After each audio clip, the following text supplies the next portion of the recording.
Hi, everyone. Welcome to this session. My name is Ray. I am the creator and co-host of Tech Buzz China, and I'm very pleased here to have with us Dr. Martin Shen, who is the president of Qhealth Trusted Doctors. Now, I would love to introduce Martin, but I really think Martin's experience is so long and varied that he should, introduce himself. So please, Martin, tell us more about your experience and also Qhealth. Thanks, Ray. It's great to be here. Very quickly, my name is Martin Shen. I've been in healthcare for over 20 years, spanning clinical practice, hospital management, as well as healthcare IT. And for the last 8 years, came out and built a healthcare startup. So in terms of background, I'm a clinician from Australia, served in the public healthcare system as well as the Australian Navy. Did counter-terrorism operations during the Sydney Olympics in 2000, United Nations peacekeeping efforts. And then 2002, I came back to China and was a deputy GM of the first joint venture hospital here, and then subsequently spent the next 8 years in healthcare IT before coming out and really thinking about how can we change the healthcare landscape through innovation, through digitization, and through the internet. And so over the last 8 years, the company that I founded actually built China's largest physician healthcare network with 450,000 specialists online and the largest network of day surgery centers offline across China. In 2018, we did a merger with a Tencent Qhealth company and subsequently built the largest integrated online and offline healthcare delivery model, which we believe is really the answer to how we can provide sustainable healthcare for the 21st century. I think in the 20th century, it was really based on an offline model. And I think as we move forward, it's how can we solve the problems of scalability, affordability. I mean, these are common problems across the world. So back to you, Ray. Yeah, thank you so much for that introduction. As you can see, Martin is super experienced, and Qhealth is a very impressive company.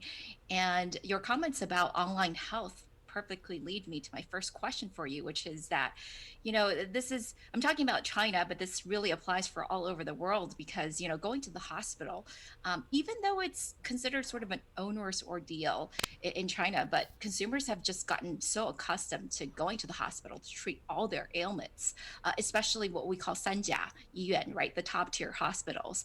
And there is sometimes a lack of trust and fear of misdiagnosis when it comes to online options. So even before the pandemic, can you tell us more about what Qhealth was doing to change this kind of consumer mindset and make people feel comfortable getting treatment online? Okay. I think you used the word trust in exactly the right way. I think that's the key here in China. Consumers today go to level 3 grade 8 hospitals because of trust. Trust in a big hospital, in a government-backed hospital, and in the doctors within the facility. So I think what we've been doing before the pandemic and post-pandemic is really saying, how can we build that trust? And through that trust, change habits. And I think trust is not about saying, I'm better than somebody else. It's about actions. And so I think in this regard, we looked at 3 areas of where we can start to build that trust. One is in the healthcare journey, in the process and where we can add value. The second is in bringing the best doctors to our patients. And thirdly, looking at how we use technology, not just as a Zoom type platform, but more to enhance that experience and actually provide better care. So I think when we look at the process of healthcare, we can't change things overnight. So getting back to my first point, there's pre-consultation, consultation, and post-consultation. And how can we use telemedicine? How can we use the internet at each of those 3 stages to provide value and build that trust for patients? So one of the first things we did was actually focus on post-consultation. So where a patient's actually already seen the doctor and built that relationship and had that diagnosis. And so often in medicine, the biggest problem with a treatment plan is follow-up or lack of follow-up. So in management, we talk about Deming's model, plan, monitoring, and improving that. And that's essential in healthcare. So through our 450,000 physicians online, what we provided every doctor was the ability to communicate and manage their patients post that single consultation. And that trust is already there. Some of our competitors started at the front end, which is come and ask a question and see a doctor and solve your problem. Well, the problem is if you ask a doctor, I've got a sore stomach, what can I do? The response is often more like, well, I can recommend 3 things, but potentially I suggest you go to hospital. I still remember 20 years ago, I had a call from the Gulf of Alaska with a 9-year-old with a fever when I was in the Navy. They don't call him, they call us the Australian Navy because we're free. So, you know, the most I could do was say it's possibly 1, 2, or 3. Consider ABC. If there's a problem, evac to the nearest port. And that's one of the problems with telemedicine. So from our post-consultation, we're moving to the consultation. We have a whole future clinic concept, the way the doctor and the physician interact and using IT to enable that. And then pre-consultation, as we build up a patient's medical record and a family doctor service, we're able to provide even more better value at the pre-consultation side. So that was the first area. I think that's where we're spending most of our time. The second is the doctors, so having the best doctors on the network. And we can talk about more of that later. But what we've been able to do is link up from Beijing to Shanghai to Guangzhou to Chengdu, the best doctors across China, together with patients. And we do that through Tencent's WeChat portal. We're one of the largest providers on that portal, as well as through our own portals. And so that, I think, is essential. And I think I often come back, because I'm coming from a physician, is if you don't solve a doctor's problem, you'll never solve a patient's problem. So it's about empowering doctors to provide better care to patients. And that's probably the second thing we're focused on. And third is technology. So we are very focused on how we can leverage the data, how we can leverage data-assisted and computer-assisted diagnostics. But perhaps I have a different view to other people within our own company, being a physician. It's about enabling the process and not necessarily replacing doctors. So we follow a Murtaugh model with our GP diagnostic model, safe algorithms, as well as treatment plans. So with those 3 things, we think we can build trust, we can solve the quality problem, and we've already seen it actually post-pandemic, change people's habits. Well, I think you almost started to answer my second question for you, which was exactly that about the post-pandemic, right? Because as we've seen in China, China's basically gone into recovery mode after the first bout with COVID-19. So that obviously led to a huge ramp up in, you know, your service and every other telemedicine service. So I guess, could you elaborate more specifically on, is there anything different that you're doing maybe to keep users more on the platform, or are the factors that you and methods you mentioned earlier enough to keep people on this behavior change now that they've tried telemedicine? I think we use trusted doctors. These 2 words really represents the key of what we're doing and answers all your questions. If we can build the trust and bring the doctors to the patients, we can change the habit and we can keep the patient there. So trust again. But also in China, secondly, I think convenience. And thirdly, meaningful services. That's what I think will keep the users on our platform. So if I come back to trust, like most internet type experiences, all about the first time. You come the first time, but most of the time, that's it. People go away. So what you need to do is have that repeat second visit, third visit, and then it becomes a habit, and it becomes a change in the way that people perceive it and get their healthcare. And we are seeing that. We are seeing significant changes here in terms of the activity of our users online, not just consultation, not just COVID-19 related, but also medication management, because China, in a lot of the other areas, actually, I guess it's like the rest of the world, healthcare is the most backward. You know, we can get our groceries delivered in an hour, but we still like to go to a level 3A hospital to see a doctor. Now that's changing as well, especially with COVID-19. People are getting more used to getting their services online. So that's where I think the convenience comes in. So we have a retail pharmacy. So we actually have the full ecosystem and delivery of drugs to patients, you know, same day, half an hour delivery. So, you know, huge advantages there online. And in fact, probably faster than queuing up in a hospital. And then I guess the third area I still like to come back to is meaningful services. So I think it's about not just gimmicks in the healthcare space. So our meaningful service, I still like to combine our online and our offline component. So we not only provide the online consultation, medication, e-commerce, disease management, but we also provide a full network of offline facilities so that we can manage your entire healthcare services. So you can see the doctor online and you can see the doctor offline. To give an extent of how far we go everything from the internet, e-commerce, down to home appliances, healthcare stations and kiosks, through to community centres. We have a number of community centres across China, through to GP clinics, through to general clinics, through to specialty clinics, through to surgical centres. So we cover the full spectrum. We did 16,000 operations last year in a ramp-up year. So meaningful service is something that we really believe is important.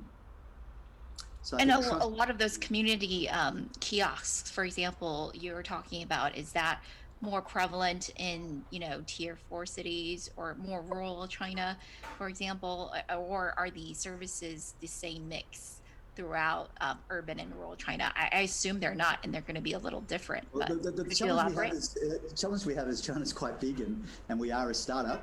Um, so I think if we look at this from two angles, one is the countrywide approach, and then a more strategic citywide approach.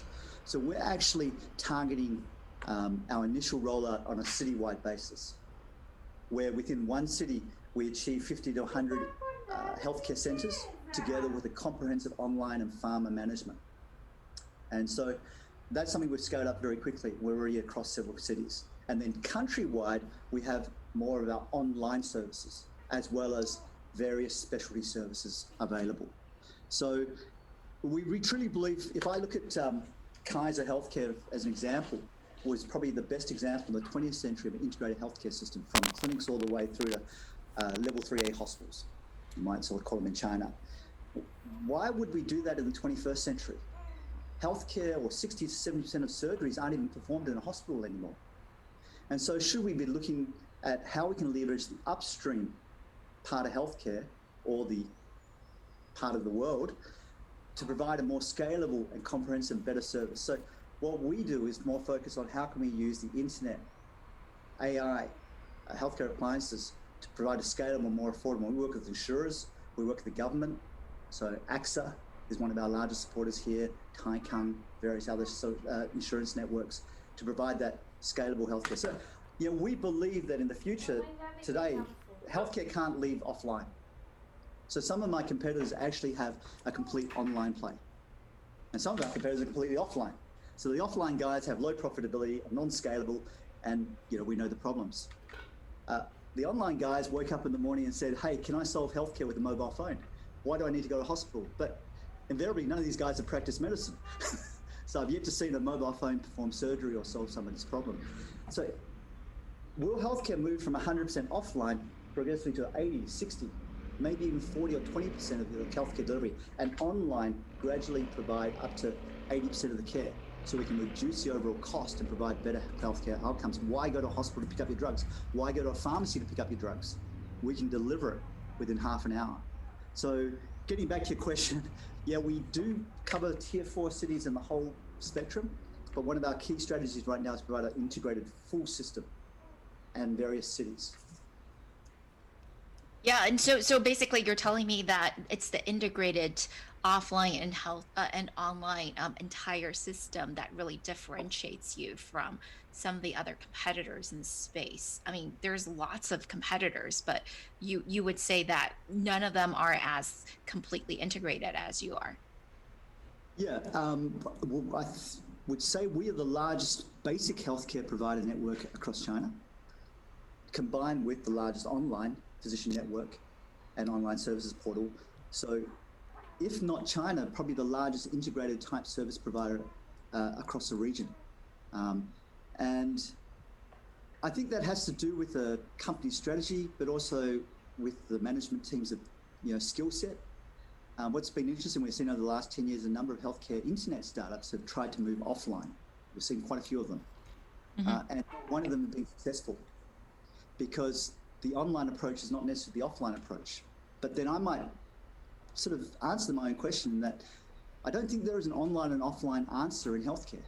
There's a healthcare answer in healthcare. It's just how you deliver that healthcare service. So if you couldn't manage doctors offline, you're not going to be able to manage them online. Got it. So, what I'm hearing from you is that there are pieces that are more easily delivered from an online format through the internet, and it's much more scalable. But then there are many other pieces that you know, like you said, you might still have to go to a consultation, get an operation with a Absolutely. doctor, et cetera. Already know healthcare, 60 to 80% of healthcare expenditures on chronic disease. So, in the West, we have repeat prescriptions. You don't need to Hmm. go back to see a doctor for 6 months. We don't have that in China today. You go back to a doctor to get 7 days of medication. Mm. So a lot of that will change with our community clinics and these online pharmaceutical and follow-up services, improving that healthcare. So that's a huge healthcare expense. Then total prevention. In China, there's probably one of the only countries that has uh, a concept called a screening center, and these huge centers that just see to you from toe to head. Now I know they're available in Europe and US as well, but it's enormous here. But as China moves to universal healthcare, that's a different topic. A lot of that will be picked up by the government and healthcare management and how they prevent healthcare. So, you know, I think I think a lot of that will be done online and offline, or if not even in your own home. I look at the UK. There's a classic example.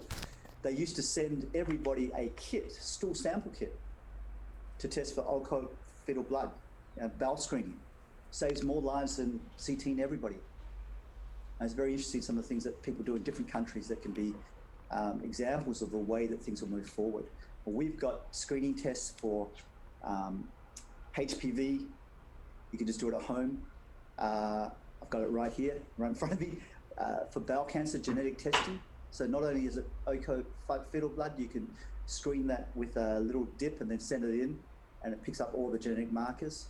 Interesting, Europe, someone contacted me last week with a breath test for lung cancer that's almost through EU CE testing. So, the online component will become a much bigger place across the world. And the great thing about China is that there's less of that infrastructure and things can change very, very quickly. Right, like the system is more flexible because it's still emerging, it seems like. Um, Speaking as someone who is beholden to the US healthcare system, I really appreciate what you've just said about the infrastructure being not so rigid Yeah, yeah. I yet. mean, the Um, US provides some of the best healthcare in the world, so I do want to say that. Yes, yes. Well, I have another question for you, and hopefully you can disclose with us as much as you're able, which is that, we do have some companies who are competitors in the space that we see that haven't, for example, been profitable yet. But with COVID and with the pandemic and with everyone just focusing a lot more on especially the digital aspect of healthcare, how has that affected your business? Well, what can you share with us? Yeah, look, I look at a startup and a business from two dimensions. One is user growth and adoption, and the second, obviously, is the financial uh, output. So, with COVID-19, we've all experienced massive growth in user volume. Yeah. Uh, I mean, literally, it wasn't a curve; it was a There's a cliff upwards. yeah, upwards. Um, uh, and I think we've actually had a strong growth in revenue um, at the same time, partly attributed to user volume, but also due to our strategy and our expansion of our network. So from our online activities, e-commerce and pharma, all the way through to our community clinics. We also have 30 corporate clinics across all of Tencent, Didi Dache, etc., Mars, Dow.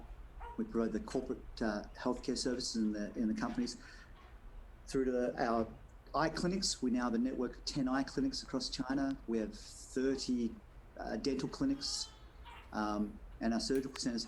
We're just experiencing rapid growth in revenue. We've grown several X's this year alone. And that's partly because of the growth and partly because of the change in the market. Yeah. Yeah, what I'm hearing is revenue is growing a lot, and hopefully profitability follows very It's shortly. interesting. Um, We do have a number of businesses that are profitable. But strategically, we are investing in the network. So overall, we're not profitable at this stage, but our individual business units are very profitable. So, because it's providing real services. Yeah, that's great. That's great to know. I fully believe that, at least in the early stages of a company, reinvestment is probably the what your shareholders all want to see. um, oh, okay. I have one last question for you. What's one thing that people always get wrong about your company or industry that you want to clear up? Okay, so let me address the industry, perhaps. I think there are a couple of things that I always hear, and this is not necessarily China specific. One is AI. Second is drugs, and third is doctors. So what do I mean by that? Um, AI, don't believe the hype. It's not going to solve or change the world overnight. Now, do I believe it will provide utility and service? Absolutely. I absolutely believe it will. Um, but if I was to look back and without saying specifics, I mean, in the US, there's been projects from the 1950s starting on AI and computer-aided diagnostics. And at least my friends and colleagues tell me that the current stage is less than an intern, or at best at the same rate as an intern. So it's going to take time. But AI in the entire healthcare journey can add lots of value. But people like to take the big picture and say we can replace doctors and solve all the problems. Now, partly because I'm a doctor, I have a response that I'm not going to be replaced soon. I will be replaced at one day. So I'm a lot more open than perhaps some of my other colleagues. It's just that if we take a step back and then say, how can we use AI today to solve the problem? There's a huge benefits can be used. But people are still focusing on that. So in some regards, we actually are holding ourselves back. I think the journey, we need to go on that journey and in each of these phases, leverage what we can. So that's from the AI side. From the drug side, perhaps more China-based, Hmm. drugs solve everything. So, you know, previously it represented about 60, 70% of healthcare expenditure. Now it's more like 30 to 40%. But again, at least with the Chinese consumer, it's generally, I have a cough, what drug should I take? Yeah. Uh, my white blood cell count is low, what drug do I take? Uh, Right. you know, my sodium is zero point 0.1 high, what drug do I take? It's something that's happened over the last 20 years because of the healthcare system and the funding and subsidies. And so in many ways, hospitals had to use medication to supplement their operating income. So it drove this habit where almost every time I talk to somebody or somebody comes to see me the problem, they want a medication. And so that's one of the misconceptions in the industry that we really need to helping people find the best treatment plan that may or may not be a drug. Um, at the same token, you know, drugs have a great role to play, but not everything. And I guess the third one is doctors, which is um, doctors know nothing. Or sometimes we hear this in China that 80% of the doctors misdiagnose. Um, now, you know, I'm not going to comment on the quality of the doctors, but more to say, I guess I still remember when I graduated, one of my professors said, more mistakes are made in medicine by not looking than not knowing. So we need to help the doctors make the right diagnosis. Or sometimes when we provide tools to our doctors and we say, well, you don't understand everything, click 1, 2, 3, 4, 5, the result you'll get is they don't use it.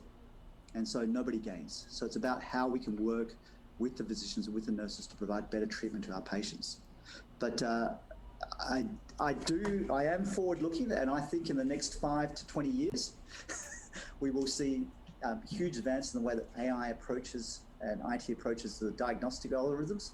Um, I'm looking forward to it. I think it's great. For now, at least I'm not out of a job. And I It's think also a really good pitch to the doctors that you do want to work with and bring onto the platform, that we're not replacing you. We're just helping you do your job better. Well, I doctors think will be that's all we have replacing. time for today. Thank you so much, Martin. Traditionally, we do a lightning round, but I think in answering that last question, you basically told me that you think AI and drugs are overrated. So I don't have to No, ask no, no, those no, no. questions. Again, thank you so much for joining us, and I hope you enjoy the rest of your day. Okay, thank you very much, Ray. Appreciate it.